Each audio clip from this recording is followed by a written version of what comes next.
கிறிஸ்துக்குள் பிரியமானவர்களே,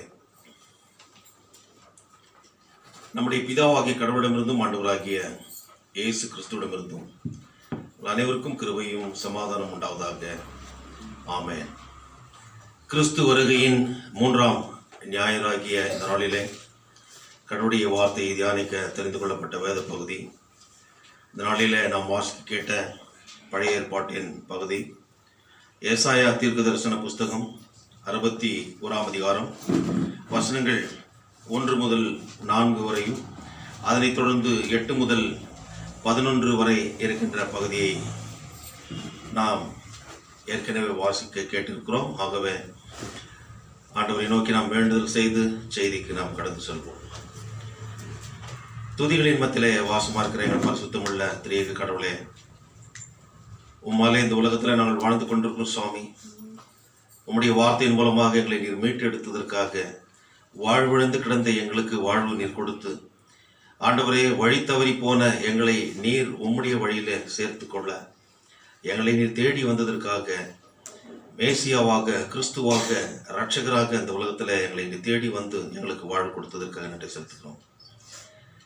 கர்த்தாவே, நாங்கள் உம்மை போல ஆகத்தக்கதாக உம்முடைய வார்த்தைகளின் மூலமாக எங்களை நீர் பலப்படுத்தி வருவதற்காக நன்றி செலுத்துகிறோம்.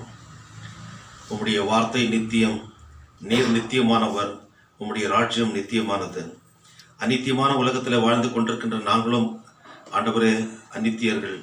ஆனாலும் உம்மை சார்ந்து வாழ்கின்ற போது நித்தியமான வாழ்வுக்கு எங்களை நீர் ஆயத்தப்படுத்துகிறீர் உம்முடைய வார்த்தையின் மூலமாக. ஆகவே உம்முடைய வார்த்தையின் பிரகாரமாக நாங்கள் வாழ எங்களை பரிசுத்த ஆவியானவர் பலப்படுத்தி ஆசீர்வதித்து வழிநடத்த ஜெபிக்கிறோம். மக்கேற்ற சாட்சிகளாக இந்த உலகத்தில் நாங்கள் தொடர்ந்து எங்களுடைய வாழ்க்கை பிரயாணத்தை தொடர கிருபை செய்தோம். மீட்பர் இயேசுவின் மூலம் ஜெபிக்கிறோம் பிதாவே, ஆமென். கிறிஸ்துக்குள் அதிகமாக நேசிக்கப்பட்ட உடன் விசுவாசிகளே, இந்த நாளின் செய்திக்கு ஒரு தலைப்பு கொடுக்க வேண்டும் என்றால், the beginning of a new life என்று சொல்லி, ஒரு புது வாழ்வின் ஆரம்பம். இந்த உலகத்தில் படைக்கப்பட்ட அனைவரையும் கடவுள் ஒரு நோக்கத்தோடு அவர் படைத்தார், ஒரு குறிக்கோளோடு ஆண்டவர் படைத்தார். He has created all the human beings with a specific purpose and objectives. அந்த நோக்கம் என்ன என்று பார்க்கின்ற போது, அவரால் படைக்கப்பட்ட நாம் அவரை சார்ந்து வாழ வேண்டும், அவருடைய சித்தத்தின்படி வாழ வேண்டும், அவருக்கு ஏற்ற வாழ்க்கையை வாழ வேண்டும், அவரை போல செம்மையானவர்களாக வாழ வேண்டும் என்று அவர் விரும்புகிறார். பண்படுத்தப்பட்டவர்களாய், செம்மையானவர்களாய், அவரை போல எல்லா குணாதிசயங்களிலும் நாம் பூரணராய் வாழ கடவுள் விரும்புகிறார். பூரணர் என்று பார்க்கின்ற போது, He is perfect God. அவர் பரிபூரணர். பூரணம் மாத்திரமல்ல, பரிபூரணம், த டோட்டல் பர்ஃபெக்ஷன் அங்கே நாம் பார்க்க முடியும். அவரை போல ஒரு பாவமும் அறியாத தெய்வம் இந்த உலகத்தில் யாரும் கிடையாது. ஆனால் நமக்காக அவர் பாவமானார்.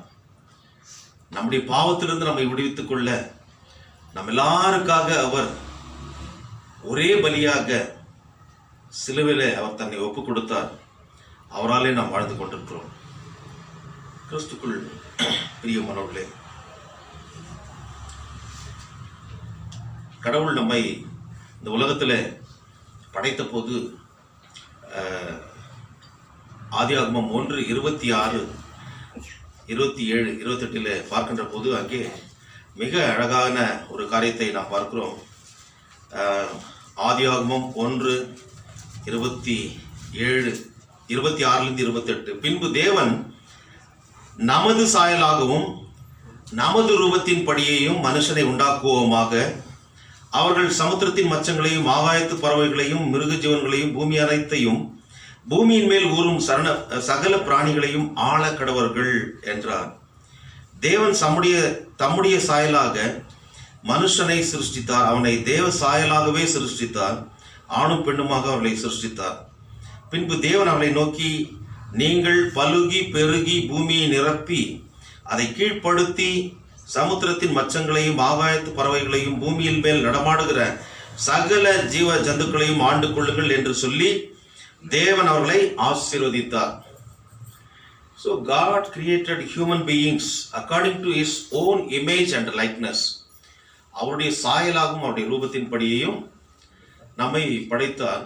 அது மாத்திரமல்ல, நம்மை படைத்து மனுஷனையும் மனுஷியும் படைத்து அவர்களை ஆசீர்வதித்தார். அவர்கள் பூமியிலே பலுகி பெருகும்படியாகவும், not only that,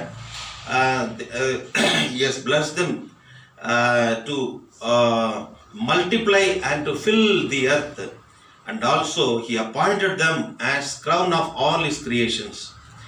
எல்லா படைப்புகளுக்கும் அவனை அதிகாரியாக மகுடமாக அவனை படைத்தார். இங்கே நாம் பார்க்கின்ற போது 26ஆம் வசனத்தில் நாம் பார்க்கிறோம், அவர்கள் சமுத்திரத்தின் மச்சங்களையும், அப்படி பார்க்கின்ற போது நீரில் இருக்கின்றவர்களையும், அடுத்து ஆகாயத்து பறவைகளையும், மேலே ஏர், தென் லேண்ட்.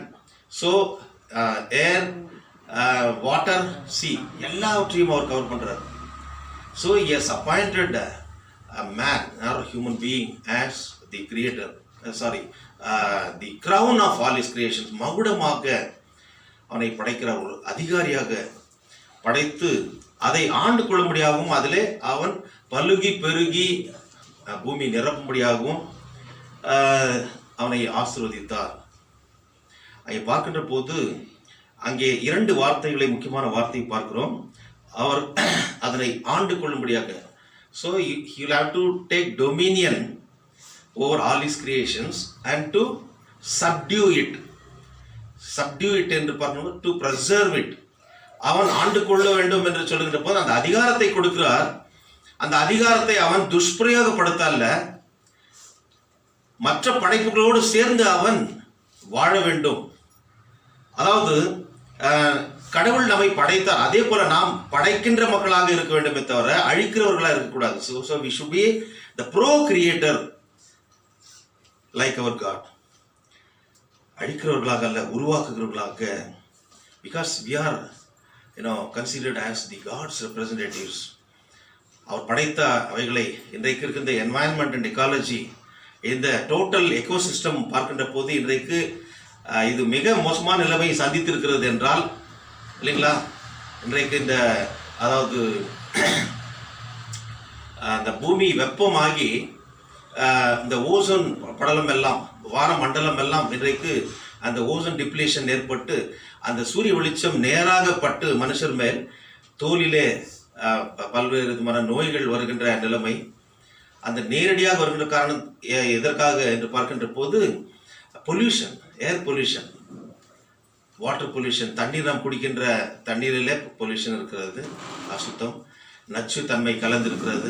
இவைகளெல்லாம் நாம் செய்கின்ற காரணத்தினால. சரியானபடி ட்ரீட்மெண்ட் செய்ய வேண்டியது சயின்டிஃபிக் ட்ரீட்மெண்ட். ஆனால் அதை செய்ய தவறுகின்ற போது அங்கே ஒரு மாயமாலம் ஏற்படுகிறது. அந்த மாயமாலத்தினால எல்லாரும் பாதிக்கப்படுகிறார்கள்.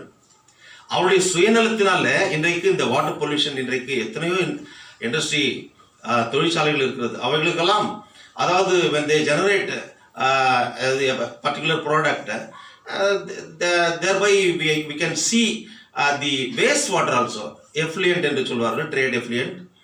அதனை அவர்கள் நியாயமான முறையில் அதனை சயின்டிஃபிக் மெத்தடில் அதை ட்ரீட் பண்ணி அதை இப்போ இது ஸ்டாம் வாட்டர் ட்ரெயினுக்கு அனுப்பணும், இல்லைங்களா? இல்லையம்மா, அதுல இந்த ஹெவி மெட்டல்ஸ்ன்றது ரொம்ப டேஞ்சரஸ், அதில் கெமிக்கல்ஸு. ஸோ அது என்ன ஆகுதுன்னா, நம்ம குடிக்கிற தண்ணியில் அது கலக்கும் போது நச்சுத்தன்மை, it will deposit somewhere in our body, அது புற்றுநோயாக உருவாக்குறது. இதற்கு தான் அரசாங்கங்கள் அதுக்குரிய டிபார்ட்மெண்ட்டுகளை அவர்கள் அப்பாயிண்ட் பண்ணுகிறார்கள். Pollution control board, central pollution control board, state pollution control board, மற்றும் என்ஜிடி, இல்லைங்களா, நேஷனல் கிரீன் ட்ரிபியூனல். அது மாத்திரமல்ல, supreme court has the final authority over all this to regulate all this matters. அப்படி இருந்தும் மக்களுடைய சுயநலத்தினால, அதிகாரிகளுடைய சுயநலத்தினால இன்றைக்கு மக்கள் பெரிதும் பாதிக்கப்படுகிறார்கள். ஏர் பொல்யூஷன் பார்க்கின்ற போது இன்றைக்கு நாம் பெரிய அளவில், இன்றைக்கு டெல்லி எடுத்துக்கொண்டால் அங்கே மிக மோசமான ஒரு நிலைமை, ஏர் பொல்யூஷன், மக்கள் பாதித்து கொண்டிருக்காங்க. நம்முடைய பெங்களூர் கூட ஒரு காலத்தில் எப்படியோ இருந்தது, இப்போ ஒன்றுமில்லாத ஒரு நிலைமைக்கு தள்ளப்பட்டது என்றால் காரணம் மக்களால், நம்மால் தான். ஆகவே so we should live as stewards and care. So we should take the caretaking role.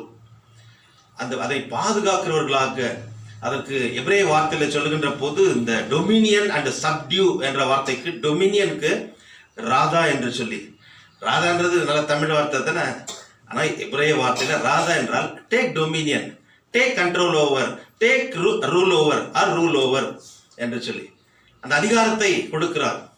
அடுத்து சப்டியூ இட் என்று பார்க்கின்ற போது பிரசர்வ் இட், காபாஷ், காத்து கொள்ள வேண்டும், அதனை அழிக்க அல்ல. லிவ் லெட் லிவ், நாமும் வாழ வேண்டும், பிறரும் வாழ வேண்டும், இல்லைங்களா? அது போன்றுதான் ஒரு அந்த மியூச்சுவல் கோ எக்ஸிஸ்டன்ஸ். இன்றைக்கு இருக்கின்ற இந்த மரம் செடி கொடிகள் அதனை வெட்டி கூறு போடல, அது இருக்கும்போது தான் நமக்கு என்ன நல்ல ஃப்ரெஷ் ஆக்சிஜன் கிடைக்கும். இது போன்ற காரியங்கள் எல்லாம் நாம் செய்கின்ற ஒரு நன்மையான ஒரு காரியமாக இந்த சமுதாயத்துக்கு அது வருகிறது. இணக்கமாய் வாழ, இருமாப்பாய் வாழ அல்ல, இணக்கமாய் வாழத்தக்கதாக கடவுள் நம்மை படைத்திருக்கிறார். கிறிஸ்துக்குள் பிரியமானவர்களே, கடவுள் தாம் தெரிந்து கொண்ட இஸ்ரவேல் மக்களும் கடவுள் சித்தப்படி வாழாமல் கடவுளுக்கு விரோதமான காரியங்களில் அவர்கள் ஈடுபட்டார்கள் என்று சொல்லி ஏசாயா 1ஆம் அதிகாரத்தில் 2-4 வரைக்குமாய் பார்க்கிறோம். ஏன் இந்த எண்ணம் வருகிறதுனா, கடவுள் தெரிந்து கொண்ட மக்களும் கூட, even the God's chosen people, they rebelled against God. They started leading their corrupted life against the will and wish of God. So they have done abomination before God. கடவுளுக்கு விரோதமாக அருவருப்பான காரியங்களை செய்தது நிமித்தமாக அவர்களை அவர் வெறுத்தார். கடவுளுக்கு விரோதமாக அவர்கள் கலகம் பண்ணினார்கள். இங்கே இந்த ஏசாயா 1ஆம் அதிகாரம், இன்றைக்கு நாம் வாசி கேட்ட இந்த 61ஆம் அதிகாரத்தில் நாம் இந்த தியான பகுதியை சிந்திப்பதற்கு முன்பதாக இதனை பார்ப்போம். ஏன் இவர்களை அவர் மீட்டெடுக்க வர வேண்டும் என்ற காரியம் தான் இங்கு சொல்லப்படுகிறது. 61ஆம் அதிகாரத்தில் மீட்டெடுக்க வேண்டும் என்றால் அவர்கள் சிறை பிடிக்கப்பட்டிருக்கிறார்கள் என்ற அர்த்தம். They were in the bondage. Why? Because they rebelled against God. கடவுளுக்கு விரோதமாக அவர்கள் கலகம் செய்தார்கள். ஏசாயா 1 அந்த முழு அதிகாரத்தையும் நீங்க படிச்சு பாருங்க. அவர்கள் செய்த எல்லா பாவங்களும் அங்கே பட்டியலிடப்பட்டிருக்கிறது. ஆனால் 2-4 வரைக்குமாய் பார்க்கின்ற போது மிக சில தெளிவான காரியங்களை, அவர்கள் கடவுளுக்கு விரோதமாக கலகம் பண்ணி விக்கிரகாராதனை செய்து விபச்சாரம் செய்தார்கள். எல்லா பாவமும் செய்து கர்த்தருடைய கோபாக்கினையை அடைந்து அவர்கள் சிறைப்பிடிக்கப்பட்டவர்களாக, சிதறடிக்கப்பட்டவர்களாக வாழ்விழந்து போனார்கள். அந்த ஒரு முழு அதிகாரத்திலையும் பார்க்கின்ற போது அவர்கள் செய்த அந்த மொத்த பாவத்தை குறித்து பட்டியலிடப்பட்டிருக்கிறது. கடவுள் அவர்களையும் முழு உலகத்தையும் அவர் தம் மக்கள் மற்றும் அவருடைய பாவம், நரகாக்கினை, சாபத்திலிருந்து அவர்களை மீட்டெடுக்கத்தக்கதாக தம்முடைய ஒரே பிராணகுமாரனாகிய ஆண்டவராகிய இயேசு கிறிஸ்துவை இந்த உலகத்தில் அனுப்பினார். அவர் வந்து வாழ்விழந்து கிடந்த நம் அனைவரையும் ரட்சிக்க அவர் வந்தார். அவர் வந்து பிறந்த போது ஏழ்மை கோலம் எடுத்து வந்து பிறந்தார். ஏன் என்று பார்க்கின்ற போது, ஏன் அவர் இஸ்ரவேலை தேர்ந்தெடுத்தார் என்று பார்க்கின்ற போது அதற்கும் ஒரு காரணம் உண்டு. அங்கிருக்கின்ற பெரிய பெரிய தேசங்களின் மத்தியிலே அவர்கள் ஒரு புறக்கணிக்கப்பட்டவர்களாக இருந்தார்கள், ஒரு சிறுமையானவர்களாக இருந்தார்கள். They were considered as marginals, vulnerable among the other big nations surrounded around them. அப்பேற்பட்ட ஒரு சூழ்நிலையில் நான் உங்களோடு கூட இருக்கிறேன் என்று சொல்லி அவர்களை பலப்படுத்த அவர்களை தெரிந்து கொண்டார். ஆனால் அவர்கள் என்ன நினைத்தார்கள்? நாங்கள் தான் கடவுளுடைய பிள்ளைகள், மற்றவர்கள் எல்லாம் கிடையாது என்ற ஒரு மமதை அவர்களுக்கு ஏற்பட்டது, இருமாப்பு ஏற்பட்டது.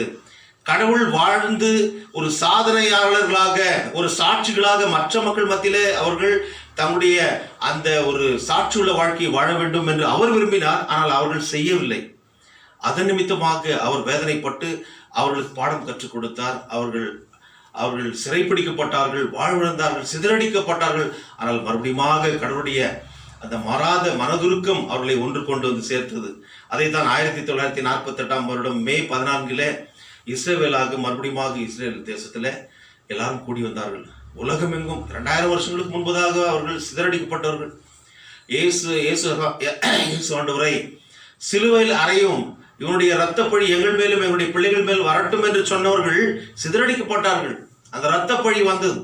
கடைசியில் இன்றைக்கு வந்து அந்த இஸ்ரவேல் அந்த எருசலேம் ஆலயத்தின் அந்த காம்பவுண்டில் அவர்கள் தங்களுடைய தலைகளை முட்டி மோதி கொண்டு அந்த வெயிலிங் வால் என்று சொல்கிறார்கள், அதில் அழுகிறார்கள், நான் பெரிய பாவம் செய்து விட்டோம் என்று சொல்லி. கடவுள் அவருடைய பாவங்களை மன்னிக்கிற தேவனாய் இருந்து அவர்களை சேர்த்து கொண்டார். இன்றைக்குமாய் கிறிஸ்துக்குள் பிரியமானவர்களே, 61ஆம் அதிகாரத்தில் நாம் பார்க்கின்ற போது அங்கே 1ஆம் வசனத்தில் திரியேக கடவுளை குறித்து நாம் பார்க்கிறோம். கர்த்தராகிய தேவனுடைய ஆவியானவர் என் மேல் இருக்கார். கர்த்தராகிய தேவன் என்று பார்க்கின்ற போது ஈஸி ஃபாதர், ஆவியானவர் என்று சொல்கின்ற போது ஈஸி ஹோலி ஸ்பிரிட். என் மேல் இருக்கார் என்று பார்க்கின்ற போது அது என்னது, என் மேல் இருக்கிறார் என்று சொல்லி இல்லைங்களா, அங்கே அது நாம் நம்ம பார்க்கிறோம். அவர் என் மேல் இருக்கிறார். இங்கே பிதா குமாரன் பரிசுத்த ஆவி, அந்த திரியேக கடவுள் அந்த திட்டம் இங்கே வெளிப்படுகிறது. எப்படியாக அவர் அனுப்புகிறார் என்று பார்க்கின்ற போது, சிறுமைப்பட்டவர்களுக்கு சுவிசேஷத்தை அறிவிக்க கர்த்தர் என்னை அபிஷேகம் பண்ணினார். கிறிஸ்து என்றால் என்ன அர்த்தம் என்று பார்க்கின்ற போது உங்களுக்கெல்லாம் நல்லா தெரியும் இல்லையா? என்ன அடுத்து இல்ல, கிறிஸ்து என்றால் இயேசு என்றால் ரட்சகர் என்ற அர்த்தம். இம்மானுவேல் என்றால் கடவுள் நம்மோடு கூட இருக்கிற என்ற அர்த்தம்.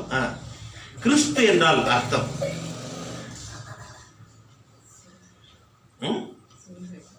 இங்கேயே இருக்குது பதில், இங்கேயே இருக்குது. இப்ப படிச்ச இந்த வசனத்திலே இருக்குது பதில். அபிஷேகம் பண்ணப்பட்டவர். கிறிஸ்து என்றால் அபிஷேகம் பண்ணப்பட்டவர் என்று அர்த்தம். வேறு யாருக்கெல்லாம் அபிஷேகம் பண்ணியிருக்கிறாங்க இந்த உலகத்துல? இன்னைக்கு கல்லு கூட அபிஷேகம் பண்றாங்கல்ல, பால் தயிர் என்னென்னமோ போடுறாங்க, நெய். ஆனால் அவைகளெல்லாம் கைகளால் செய்யப்பட்டவைகள். வானத்தையும் பூமியையும் அண்ட சராசரத்தையும் படைத்த தெய்வம், உன்னையும் என்னையும் படைத்த தெய்வம், அவர் அபிஷேகம் பண்ணப்பட்டவர். எதற்காக என்று பார்க்கும்போது, உன்னையும் என்னை மீட்டெடுத்துக் கொள்ள, உனக்கும் எனக்கும் சுவிசேஷத்தை அறிவித்து நம்மை அவருடைய நித்திய பாதையில நடத்த, அவரோடு வாழத்தக்கதான வாழ்க்கைக்கு நம்மை நடத்த அவர் அபிஷேகம் பண்ணப்பட்டார். இல்லை என்றால் அவருடைய பெயர் வெறும் இயேசு. இயேசு என்று பார்க்கிறப்போ ரட்சகர், தன்னுடைய மக்களுடைய பாவத்தை மீட்டு ரட்சிக்க வந்தவர். அவர் அபிஷேகம் பண்ணப்பட்டவர். ராஜாக்களை கூட அபிஷேகம் பண்ணுவார்கள் இல்லைங்களா? தீர்க்கதரிசிகள் தாவீது ராஜாவை அபிஷேகம் பண்ணினார், சவுல் ராஜாவை அபிஷேகம் பண்ணினார். But their rule, power is confined only within a particular country. அந்த ஒரு எல்லைக்கு மாத்திரம் அவர்கள் சொந்தக்காரர்கள், அந்த நாட்டுக்கு மாத்திரம் அவர்கள் அபிஷேகம் பண்ணப்பட்டவர்கள். ஆனால் இவர் உலகம் முழுவதும் இருக்கின்ற எல்லா ராஜாக்களுக்கும் மேலானவர். இந்த உலக ராஜ்யம் அல்ல, பரலோக ராஜ்யத்துக்கும் அவரே சொந்தமானவர். ராஜாதி ராஜா, அவர் கர்த்தாதி கர்த்தா. சோ அவருக்கு நிகரான ஒரு அபிஷேகம் பண்ணப்பட்டவர் யாருமே கிடையாது. இங்கே அவர் எதற்காக அனுப்பப்படுகிறார் என்று பார்க்கின்ற போது, சிறுமைப்பட்டவர்களுக்கு சுவிசேஷத்தை அறிவிக்க கர்த்தர் என்னை அபிஷேகம் பண்ணினார். ரொம்ப அழகான ஒரு வார்த்தை. இயேசுவானவர் இவ்வுலக ரட்சகராக அபிஷேகம் பண்ணப்பட்ட கிறிஸ்துவாக அவர் வந்தார், மேசியாவாக வந்தார். கிறிஸ்து என்று பார்க்கின்ற போது இன்னொரு வார்த்தை மேசியா. அவர் வருகின்ற போது அபிஷேகம் பண்ணப்பட்ட கடவுள் பல காரியங்களிலே நம்மை அவர் தன்னுடைய வார்த்தைகளின் மூலமாக பலப்படுத்தி, புத்தி சொல்லி, நல்வழிப்படுத்தி அவர் பக்கமாக நடத்துவார். அவர் தான் மேசியா. அவர் வந்தார், அவர் வந்து இந்த காரியத்தை அவர் செய்தார். Jesus applied the scripture to himself. லூக்கா எழுதின சுவிசேஷம் 4ஆம் அதிகாரம் 16ஆம் வசனத்திலிருந்து 21ஆம் வசனம் வரைக்கும் பார்க்கின்ற போது, இங்கே நாம் பார்க்கின்ற இந்த அனைத்து, அதாவது 1 to 3 வசனங்கள் இருக்கிறது இல்லையா, இது அனைத்தையும் அங்கே நாம் பார்க்கிறோம். லூக்கா எழுதின சுவிசேஷம் 4:16-21 வரைக்கும் பார்க்கின்ற போது, கர்த்தராகிய தேவனுடைய ஆவியானவர் என் மேல் இருக்கிறார்.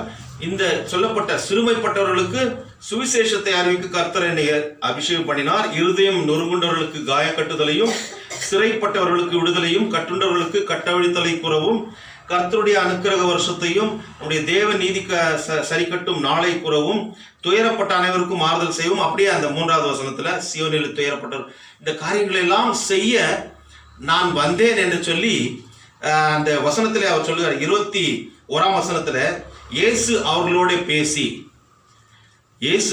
பேசி பேச தொடங்கி உங்கள் காதுகள் கேட்க இந்த வேத வாக்கியம் இன்றைய தினம் நிறைவேறியது என்று சொன்னார்.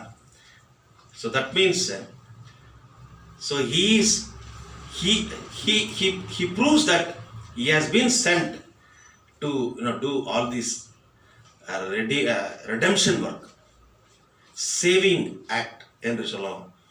இந்த அதாவது நம்ம ரட்சிக்கத்தக்கதான எல்லா காரியங்களிலிருந்தும் நம்மை விடுவிக்கத்தக்கதாக அவர் அனுப்பப்பட்டார். அதனை நிறைவேற்ற அவர் வந்தார். நாசரேத் மேனிஃபெஸ்டோ என்று சொல்லி ஆண்டவராகிய இயேசு கிறிஸ்துவை கூப்பிடுகின்ற போது அவரை சாதாரணமாக கூப்பிட்டார்களா? என்ன என்று கூப்பிட்டார்கள்? நசரேனாகிய இயேசு என்று கூப்பிட்டார்கள். அடுத்து தாவீதின் குமாரனே என்று கூப்பிட்டார்கள். இன்றைக்கு கூட ஊர் பேர் சொல்லி கூப்பிடுறாங்களே. நாசரேத்து என்று பார்க்கின்ற போது, நசரேன் என்று சொல்லுகிற போது அவர் பிறந்த இடம், அவர் வளர்ந்த இடம், அவர் பிறந்த இடம் எது?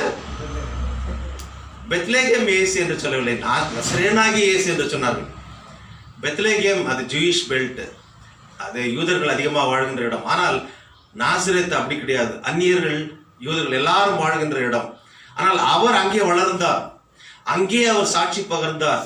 அந்த மக்களுடைய எல்லா வாழ்க்கை தரத்திலும் அவரும் அவர்களோடு கலந்து அவருடைய கவலை, கண்ணீர், துக்கம், துயரங்களில் அவர் பங்கெடுத்தவராக he was being and becoming with the distress of the people. அவருடைய துன்ப துயரங்களில் அவர் பங்கெடுத்து அவர்களை தூக்கி எடுத்து அவர்களுக்கு நம்பிக்கை கொடுக்கின்ற தெய்வமாக அவர்கள் மத்தியிலே அவர் வாழ்ந்தார். வேறு எந்த தெய்வம் இந்த உலகத்தில் அப்படி வாழ்ந்ததாக சரித்திரமே கிடையாது. புத்தர் கூட நம்முடைய இந்திய தேசத்தில் பிறந்தவர், பீகாரில் பிறந்தவர்.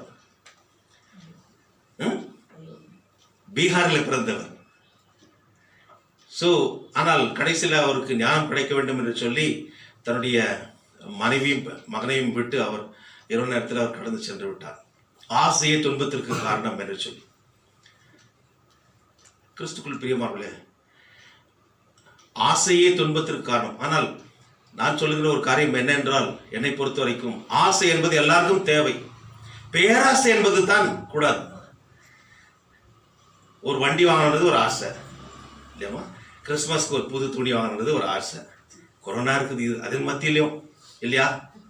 இப்போ கடந்த 10ஆம் தேதி திருமணமான அருமை சகோதரர் ரஞ்சித் குமார், அருமை சகோதரி திருமதி ஆனந்தி அவர்கள் வந்திருக்கிறார்கள். அவர்களுக்கு என்ன, இப்போ கல்யாணம் ஆன பிறகு இப்போ ஒரு புது ஆசைகள் அவர்களுக்கு வரும் இல்லைங்களா. ஒரு இப்போ பெங்களூருக்கு வந்திருக்காரு, இப்போ அவங்க சென்னை, இப்போ பெங்களூர் சுற்றி காட்டணுன்றது அதெல்லாம் ஒரு ஆசை. அவங்க சொல்லும் போது என்ன பண்ணணும், you will have to fulfil it, நீங்கள் நிறைவேற்ற வேண்டும்.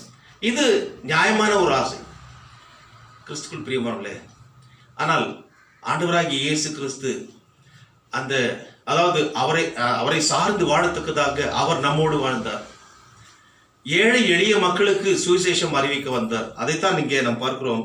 சிறுமைப்பட்டவர்களுக்கு சுவிசேஷத்தை அறிவிக்க கர்த்தர் என்னை அபிஷேகம் பண்ணினார்.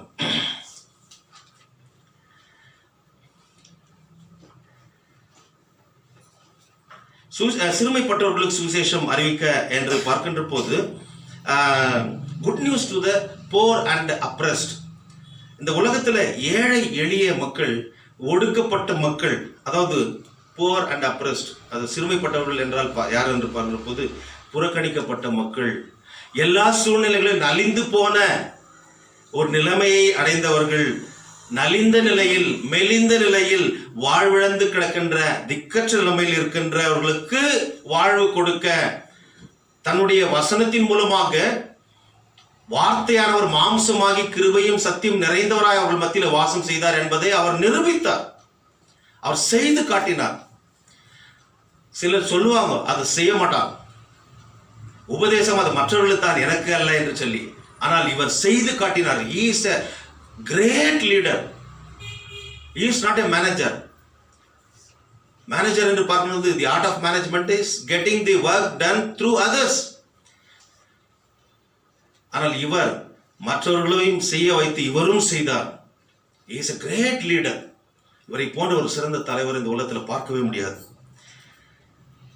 ஏழை எளிய மக்களுக்கு தான், சிறுமைப்பட்டவர்களுக்கு தான் இந்த பசியினுடைய அந்த கோர இது இல்லையா வேதனை தெரியும். நல்லா இருக்கப்பட்டவங்க என்ன பண்ணுவாங்க, 3 வேளை சாப்பிடுவாங்க. பசியினால மடிகிறவர்கள் ஏராளம் உண்டு, அதே நேரத்தில் அதிகமாக சாப்பிட்டு மடிகிறவர்களும் உண்டு இல்லைங்களா? கஷ்டம் வேதனை என்பது ஏழை எளிய மக்களுக்கு தெரியும்.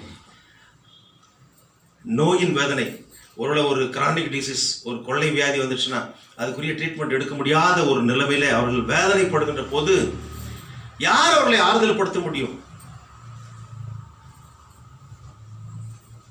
அநீதியை எதிர்த்து நிற்க முடியாதவர்கள் தான் சிறுமைப்பட்டவர்கள். அவர்களுக்கு இவர் குரலாக அவர் வந்தார், ஆண்டவராகிய இயேசு கிறிஸ்து. He has become the spokesperson. He has become the voice to the voiceless. நீதி நிமித்தம் துன்பப்படுபவர்கள் பாக்கியவான்கள் என்று சொன்னார். It's a sort of encouragement இல்லையா, மோட்டிவேஷன். நீ நீதி செய், உனக்கு துன்பம் வரும், பரவாயில்ல, நீ பாக்கியசாலி, you are a blessed.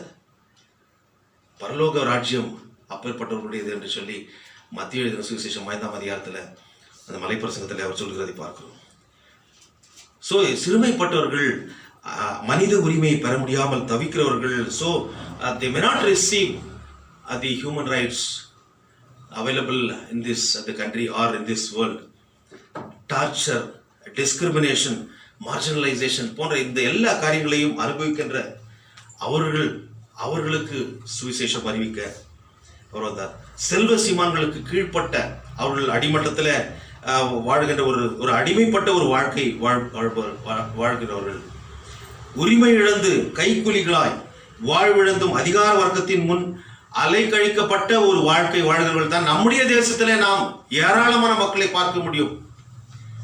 உதாரணத்துக்கு இன்னைக்கு எல்லாருக்கும் சோறு போடுகின்ற விவசாய பெருங்குடி மக்கள் இன்றைக்கு 1,50,00,000 பேர் டெல்லியிலே அவர்கள் திரண்டு தன்னுடைய உரிமைக்காக அவர்கள் போராடி கொண்டிருக்கிறார்கள். ஏழை எளிய மக்கள் அவருடைய நிலங்களை பிடுங்க வேண்டும் என்று சொல்லி என்ன பண்றாங்க, சில திட்டங்களை தீட்டுகிறார்கள். மண்டிகளை மூடிவிட வேண்டும் என்று சொல்லி திட்டங்களை தீட்டுகிறார்கள். அவர்களுக்கு விலை நிர்ணயம் பண்ண வேண்டிய காரியங்களில நியாயத்தை அவர்கள் காட்டுவதில்லை. ஆனால் அவர்களால் தான் சாப்பாடு. இன்னைக்கு அவர்கள் மேல் செய்யப்படுகின்ற காரியங்கள் என்ன தெரியுங்களா? அவங்க மேல இந்த வாட்டர் கேனன் அடிக்கிறது, இந்த தண்ணீர் பிறங்கி, அப்புறம் இந்த டியர் கேஸ் அவங்க மேலே அடிக்கிறது, லட்டி சார்ஜ், இன்னும் மோசமாக அவர்கள் நடத்துவது. எல்லாவற்றுக்கும் மேலாக அவர்களை எப்படி சித்தரிக்கிறார்கள் என்றால், அவர்கள் தனி நாடு கேட்கின்ற தீவிரவாதிகள். காலிஸ்தான் அது ஒரு காலத்தில் நடந்தது. 1980s பிந்திரன்வாலா என்று சொல்லி ஒருவர் எழும்பி தனி நாடு வேண்டும் என்று சொல்லி பஞ்சாபில் அவர் போராடினார். அவரோடு கூட சில கூட்டம் பஞ்சாபில் இருந்த சீக்கியர்கள் போராடினார். அவர்களை இந்திரா காந்தியினுடைய காலத்தில் சுட்டு அவர் வீழ்த்தப்பட்டார். அது முடிந்து போனது. ஆனால் இன்றைக்கு இவர்களை பேர்பட்ட ஒரு காரியத்தில் ஒரு பொய் குற்றச்சாட்டு, அநீதியாய் அவர்கள் மேல் குற்றம் சாட்டுகின்ற ஒரு காரியங்களை எல்லாம் பார்க்க முடிகிறது. ஆனால் அவர்கள் தன்னுடைய வாழ்வாதாரத்திற்காக போராடுகின்ற சிறுமையானவர்கள், இந்த பெரும் முதலாளிகள் மத்தியிலே அவர்கள் சிறுமைப்பட்ட ஒரு வாழ்க்கையை வாழ்ந்து கொண்டிருக்கிறார்கள். அவர்களால் தான் நாம் சாப்பிடுகிறோம். ஆனால் அதனை மறந்து விட்டு நேற்றைய தினத்தில் பார்க்கணும், 17வது நாள், இன்னைக்கு 18வது நாள் அவர்கள் போராடி கொண்டிருக்கிறார்கள். அவருடைய கோரிக்கைகள் நிறைவேற நாம் ஜெபிக்க கடமைப்பட்டிருக்கிறோம். ஏனென்றால் நம்முடைய இந்திய தேசத்தை பொறுத்த வரைக்குமா 70% மேலாக நாம் விவசாயத்தை நம்பி வாழ்ந்து கொண்டிருக்கிற பெரிய நாடு. ஆகவே அவருடைய காரியங்களை நாம் பார்க்கின்ற போது அப்பேற்பட்ட மக்களுக்கு அவருடைய அநீதியை எதிர்த்து குரல் கொடுக்கின்ற ஒரு சக்தியாக, ஒரு குரலாக ஆண்டவராகிய இயேசு கிறிஸ்து வருகிறார். சுவிசேஷத்தின் மூலமாக ஒரு பெரிய வாழ்வை பெற முடியும். ஆம் கிறிஸ்துக்குள் பிரியமானவர்களே, இருதயம் poor and marginalized people அவர்களுக்கு போய் சொல்லுகின்ற போது, அவர்கள் ஏற்கனவே சமுதாயத்தில் ஒடுக்கப்பட்ட நிலைமையில் இருந்தவர்களுக்கு இந்த சுவிசேஷம் அவர்களுக்கு தேனாய் வந்து பாய்ந்தது. ஆனால் மனுஸ்மிருதியில் ஒரு விஷயத்தை சொல்லுவாங்க. நீ அதாவது ஒரு சூத்திரன், சூத்ராஸ், தலித், அவன் அதாவது இந்த ஸ்கிரிப்சர்ல ஸ்கிரிப்சர்ல சொல்லப்படுகின்ற அந்த வார்த்தைகளை அவன் கேட்டால் அவன் காதில் ஈயத்தை காய்ச்சி ஊற்ற வேண்டும் என்று சொல்லி, ஈயத்தை காய்ச்சி ஊற்ற வேண்டும். ஆனால் கடவுள் அவள் மத்தியிலே போய் அவர்களுக்கு சொன்னார், சிறுமைப்பட்டவர்களுக்கு சுவிசேஷத்தை அறிவிக்க கர்த்தரனை அபிஷேகம் பண்ணினார். எல்லாம் எனக்கு இருக்குதுன்னு சொல்றவன் கண்டிப்பா கேட்க மாட்டான், எனக்கு கடவுளே தேவையில்லை என்று சொல்லுவான். ஆனால் எதுவும் இல்லாதவர்களுக்கு கடவுள் ஒரு நம்பிக்கை கொடுக்கிற அந்த வார்த்தை அவரை சார்ந்து கொள்வார்கள். அப்படிதான் அந்த காலத்துல மிஷனரிகள் வந்து கொடுத்தார்கள், அவருடைய கஷ்டங்களில் பங்கெடுத்தார்கள். சாப்பிடாதவர்களுக்கு அரிசி கொடுத்தார்கள், கோதுமை கொடுத்தார்கள். அதனை பல பெரிய பெரிய தலைவர்கள், காந்தி போன்றவர்கள் கூட சொல்ல ஆரம்பித்தார்கள், ரைஸ் கிறிஸ்டியன்ஸ், வீட் கிறிஸ்டியன்ஸ் என்று சொல்லி. அது அவருடைய நோக்கம் அல்ல. ஏழைகள் படுகின்ற கஷ்டத்தில் அவர்கள் பங்கெடுத்தார்கள், அவர்களும் கூழை வாங்கி குடித்தார்கள். ஏன்? அவர்களிலே ஒரு பெரிய மாற்றத்தை யார் செய்தது? லோக்கல் ஆளு தான் அவளை எரித்து கொண்டார்கள். ஆனாலும் கூட அவருடைய மனைவியும் பிள்ளைகளும் அங்கே இருந்து ஊழியத்தை செய்தார்கள். அவர்கள் மன்னித்தது நிமித்தமாக அவரை எரித்து கொன்றவர்கள் ஞானஸ்நானம் பெற்று அவர்கள் சிறையிலிருந்து வெளியே வந்து நாங்கள் அங்கே ஊழியம் செய்கிறோம் என்று சொல்லி அவர்கள் தீர்மானம் செய்திருக்கிறார்கள். ஒரு பெரிய மாற்றத்தை கடவுளுடைய வார்த்தை உண்டு பண்ணுகிறது. கிறிஸ்துக்குள் பிரியமானவர்களே, 2ஆம் வசனத்தில் பார்க்கின்ற போது கர்த்தருடைய அனுக்கிரக வருஷத்தை நம்முடைய தேவன் நீதியை சரிக்கட்டும் நாளையும் கூறவும், துயரப்பட்ட அனைவருக்கும் ஆறுதல் செய்யும். துயரப்பட்ட அனைவர், எல்லாருக்கும் பிரச்சனை உண்டு. இன்னைக்கு ஏழை எளிய ஜனங்களை பத்தி நான் சொல்லியிருந்தேன். இன்னைக்கு அதிகமான பிரச்சனை இருக்கிறது யாருக்கு? கோடீஸ்வரன், பெரிய கோடீஸ்வரங்களா அவங்க தான். அவன் வந்து நல்லா சாப்பிட முடியாது, நல்லா தூங்க முடியாது, உப்பில்லாத பண்ண குப்பையில சொல்ற மாதிரி அவன் ஏற்கனவே யோசித்து என்ன ஆகுதுன்னா மைண்டை வந்து இதாகிட்டுக்கும், கெட்டு போன ஒரு சூழ்நிலை, பல வியாதிகள். ஏன்னா they always think about their investment. அதில் என்ன ஏற்படுமோ, அதுவும் இப்போ இருக்கிற சுச்சுவேஷனில் இல்லைங்களா, ரெசெஷன் இந்த மாதிரி பல பேண்டமிக் இருக்கிற சுச்சுவேஷனில் எல்லாமே திடீர்னு சரிந்து போகும். அதை யோசித்து அவர்கள் சாப்பிட முடியாது, தூங்க முடியாது, இப்பேற்பட்டவர்கள். ஆனால் ஏழை எளிய மக்கள் அவர்கள் கஷ்டப்பட்டாலையும் வந்து சந்தோஷமாக சாப்பிட்டவங்க என்ன பண்ணுவாங்க, நல்லா தூக்கம் வரும், நிம்மதியாக கொரட்டை விட்டு, இந்த சவுண்ட் ஸ்லீப்புன்னு சொல்கிறாங்க, அவங்க கொரட்டை விடுவாங்க, மற்றவங்களுக்கு டிஸ்டர்ப் ஆகும். ஆனாலும் அவங்க தூங்கிட்டுக்குவாங்க. நிறைய வீட்டில் இந்த பிரச்சனைகள் இருக்குது. இருந்தாலும் அவர்களுக்கு ஒரு நித்திரையை கடவுள் அருமையான நித்திரையை கொடுக்கிறார். ஆகினால் தான் அவர் ஏழ்மை கோலம் எடுத்து அவர் வந்து பிறந்தார். ஏழை எளிய மக்களுடைய கஷ்டங்களை, உபத்திரப்பட்ட மக்களுடைய, சிறுமைப்பட்டவர்களுடைய வேதனைகளை அறிந்த தெய்வம். கிறிஸ்துவுக்குள் பிரியமானவர்களே, to proclaim the year of the Lord's favour என்று பார்க்கின்ற போது லேவியராகமம் 25ஆம் அதிகாரம் 7ஆம் வசனத்திலிருந்து தொடர்ந்து பார்ப்போம். அங்கே 7 வருஷத்துக்கு ஒரு முறை சபாட்டிக்கல் இயர் என்று சொல்லி லீவு கொடுப்பார்கள். அப்படி 7 என்று பார்க்கின்ற போது 7 வருடம், 7 என்று பார்க்கும்போது 49 வருடம் ஆன பிறகு கடைசி அந்த ஒரு வருடத்துல டோட்டலா என்ன பண்ணும், எல்லாவற்றையும் அவருடைய விளைச்சல் எல்லாவற்றையும் ஏழைகளுக்கு விட்டுவிட வேண்டும். அதான் ஜூபிலி இயர் என்று சொல்லி, golden jubilee year of the Lord. அன்னைக்கு அவருடைய என்ன விசேஷம் என்று பார்க்கின்ற போது நிலம், அதாவது they will have to allow the land to rest. யாரும் விழக்கூடாது. அங்கே வந்த விளைச்சல் எல்லாருமே ஏழை எளியவர்களுக்கு போகணும், கொடுக்கப்படணும். அடுத்ததாக பார்க்கின்ற போது அவர்கள் பட்டிருந்த கடன் 50 வருஷத்துக்கு ஒரு முறை என்ன பண்றாங்க, அதான் ஜூபிலி என்றது சொல்லி கர்த்தருடைய அனுக்கிரக வருஷம் என்று பார்க்கின்ற போது அந்த ஜூபிலி என்று பார்க்கும்போது all their debts were cancelled. அவருடைய பட்ட கடன்கள் எல்லாம் தீர்க்கப்பட வேண்டும், மன்னிச்சிருவாங்க. All land was return to the original owners. சின்ன சின்ன விவசாயம் கிட்ட இருந்து வாங்கிறாங்க, பிடிக்கிறாங்க. இன்னைக்கும் நடக்கிற காரியம். அவர்கள் என்னவா இருக்கிறாங்க, அதாவது லேண்ட்லெஸ் லேபரர்ஸ் இருக்கிறாங்க, ஒரு நிலம் இல்லாத கூலிகளாக இருக்கிறார்கள். ஆனால் அவர்கள் தான் அதற்கு சொந்தக்காரர்கள். ஆனால் அரசாங்கம் என்ன பண்ணுது, கொஞ்சம் கொஞ்சமாக வாங்கிறது. அதே போல் இந்த dominant forces in the society அவர்கள் கூட என்ன பண்ணுறாங்க, கொஞ்சம் கொஞ்சமாக ஏழைங்கிட்ட இருக்கிற கம்மி விலையில் வாங்கி போட்டுறது. இப்படி பெரிய பெரிய பணக்காரங்க கிட்ட பார்க்கும்போது 1000 ஏக்கர் 2000 ஏக்கர் 3000 ஏக்கர் இன்னைக்கும் உண்டு. இதெல்லாம் ஏழை எளிய மக்களுடைய. ஸோ இங்கே பார்க்கின்ற போது all land was return to the original owners, the slaves were freed, அடிமைகளாக இருப்பவர்கள் விடுதலை ஆக்கப்பட வேண்டும். அடுத்தது everybody was given a fresh new beginning. எவ்வளோ அழகான ஒரு காரியங்கள, ஒரு புதிய துவக்கத்தை, புது வாழ்வை அவர்கள் பெற வேண்டும். இதுதான் கர்த்தர் கொடுக்கின்ற அனுக்கிரக வருஷத்தை அறிவிக்க அவர் வந்தார். So this is what the Lord's way of balancing the economy and keeping the rich from exploiting the poor. ஏழை எளிய மக்களை கொள்ளையடித்து பிடுங்கிக் கொள்ளுகின்ற அந்த பணக்காரர்களுடைய கொட்டத்தை அடக்கி, அதாவது அந்த நிதி நிலைமையை செய்கின்ற கடவுளுடைய திட்டம். இன்றைக்கு நம்முடைய தேசத்தில் கூட பாருங்க, ஏழை எளியவங்க கிட்ட இருக்கிறத பிடுங்கி என்ன பண்ணுவாங்க, பெரிய பெரிய பிக் கார்பரேட் ஹவுசஸ் கொடுத்துருவாங்க. அவங்களுடைய லோன்ஸ்லேருந்து ரைட் ஆஃப் பண்ணிவிடுவோம். ஆனால் இவங்க வாங்கிக்கிற அந்த 5000 ருபீஸ் 10,000 ருபீஸ்க்கு எல்லாம் செக்யூரிட்டி பாண்ட்ஸ் எல்லாம் வாங்கி வச்சுருக்கோம். அவங்க கொடுக்காத பட்சத்தில் அவங்கள போய் மிரட்டுறதுக்கு பேங்க்லேருந்து அனுப்புவோம். இப்பேற்பட்ட காரியங்கள் நிறைய இடங்களை நம்ம பார்க்கணும். நம்முடைய தேசத்திலேயே கிறிஸ்துக்குள் பிரியமானவர்களே, இந்த அநியாயத்தை யார் கேட்கலாம் சரி, நானே இன்னைக்கு கேட்டோம்னா என்ன ஆகும், நம்ம கெட்டவர்கள் என்று முத்திரை குத்தப்படுவார்கள். ஆனால் கடவுள் இந்த அநியாயத்தை பார்த்து கொண்டிருக்கார். அவர் கண்டிப்பாக ஒரு பெரிய மாற்றத்தை கொண்டு பண்ண முடியும்.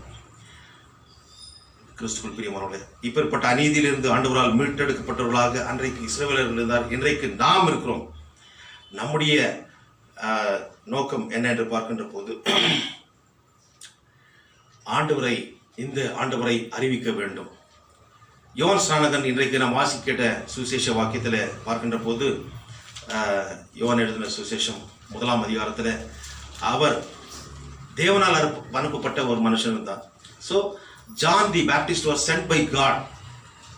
அவன் தன்னால் எல்லாரும் அந்த ஒளியை குறித்து அறியும்படியாக அந்த ஒளியை குறித்து அறிவிக்க வந்தான். தன்னால் எல்லா மக்களும் விசுவாசிக்கும்படி. தன்னால் என்று பார்க்கின்ற போது he has to do his duty. He has to give his best for the glory of God, for the proclamation of the gospel. தன்னால் எல்லா மக்களும் விசுவாசிக்கும்படி அந்த ஒளியை குறித்து சாட்சி கொடுக்க அவன் சாட்சியாக வந்தான். அவன் அந்த ஒளி அல்ல, அந்த ஒளியை குறித்து சாட்சி கொடுக்க வந்தவனா இருந்தான். உலகத்துல வந்த எல்லா மனுஷரையும் பிரகாசிப்பிக்கிற அந்த ஒளியை குறித்து சாட்சியாக வந்தான். அவன் என்ன சொல்றான், கிறிஸ்துவுக்குள் பிரியமான ரொம்ப முக்கியமான வசனம்.